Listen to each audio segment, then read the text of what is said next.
does if you have a project, as an example, that can create jobs or that sort of thing, how do you approach the government about getting money to build in your innovation way, or how does that work? Very good question. For us, first of all, the solution is not in the government, it's the permission the government will give us. What people look for when they go somewhere is infrastructure. Some place that can be supported by the area, where the boss that owns the company can live, and same with the person that cleans the building can live. Somewhere within the vicinity. Okay, so that entire spectrum. So what we're looking for is for permission to use our private land in a way that we feel is very beneficial for Central Florida. So we are creating an atmosphere that is attractive to those catalysts. Certain catalysts have seen what we're already creating and have already said, hey, if y'all are allowed to do this, we're there. Yeah, but usually there has to be tax incentives and other things that go along with this besides lifestyle. So is all this stuff been put in place, or is that something that you have?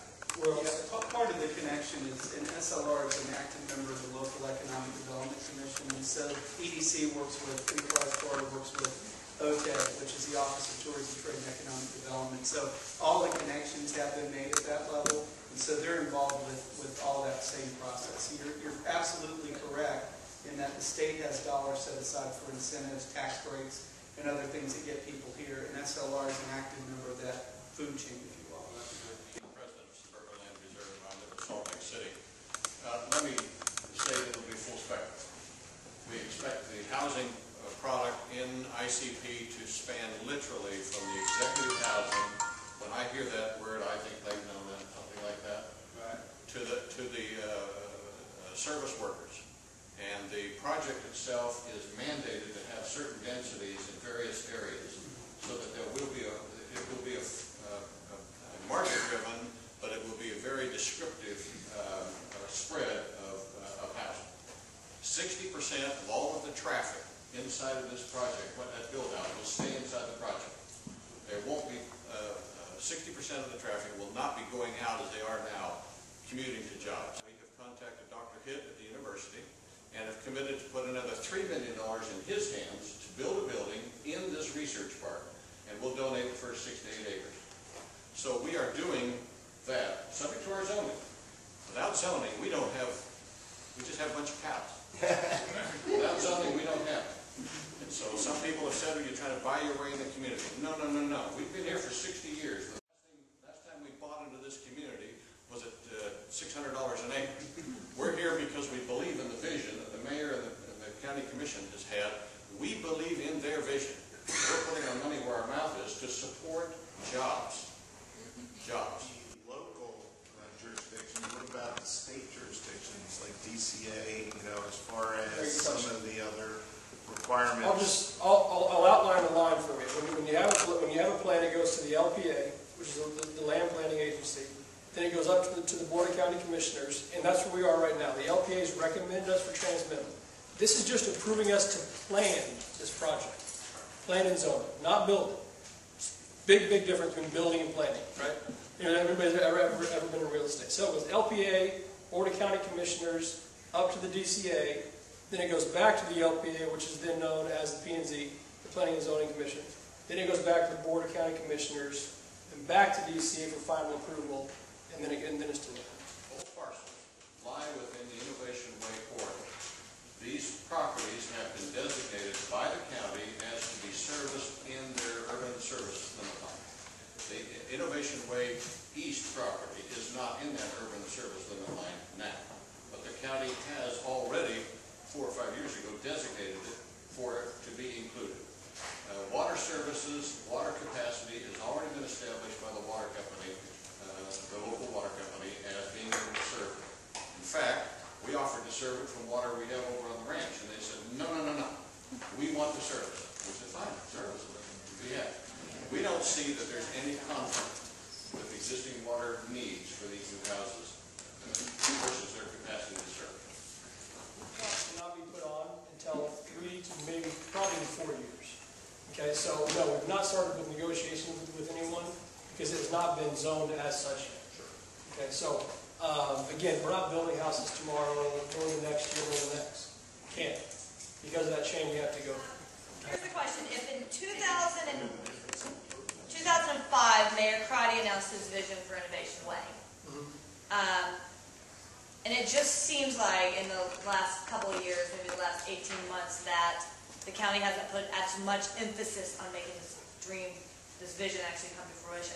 Can you comment on it? Yeah, it's essentially the reason that's kind of gone away is because of the economy. I know I met somebody from Trustco Bank. People feel money's tight. The difference with us is we own all our property outright. So this isn't, you know, a pipe dream or anything of the sort. All that property is owned outright, and we're ready to do what we can, such as build this road to the beach line and donate it to the county. I mean, that was $14 million road, $10 million road. $10 million road, donated to the county, just passed over. So we're willing to do what we can, and we have the capability to do what we can to help them out with that. So the answer is it's kind of market driven, and that's what they're saying, but we can drive the market. Adam, I guess about 3 weeks ago, some of you might have been here, we had General Baptiste, the head of the National Center for Modeling and Simulation, that came in. He said that ICP is the area of the perfect storm for taking the $5 billion industry, $5 billion at the state level industry of modeling and simulation that took place at Research Park, and recreating that from a medical modeling and simulation standpoint in ICP. Can you share with us the types of jobs and companies that we're talking about within International Corporate Park?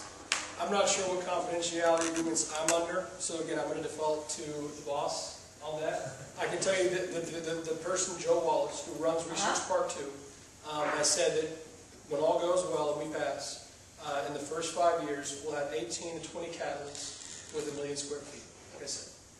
So that's the number. Names? I don't have names, and you've given the best answer we could give. Okay. Change. First of all, the bypass road that we're building now will be open Monday, will accommodate you to the freeway.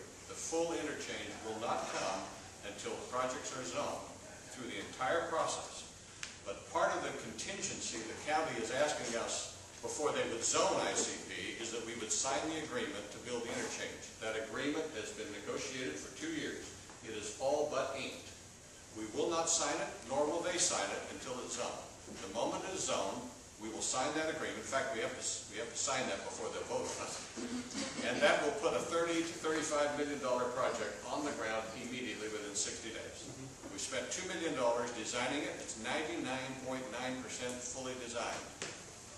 It's only a matter of getting this zoning complete on both projects before we sign that and start the construction. Quick question, will Amendment 4 affect what you're doing? Well, it could. If we don't have our zoning before that, it could.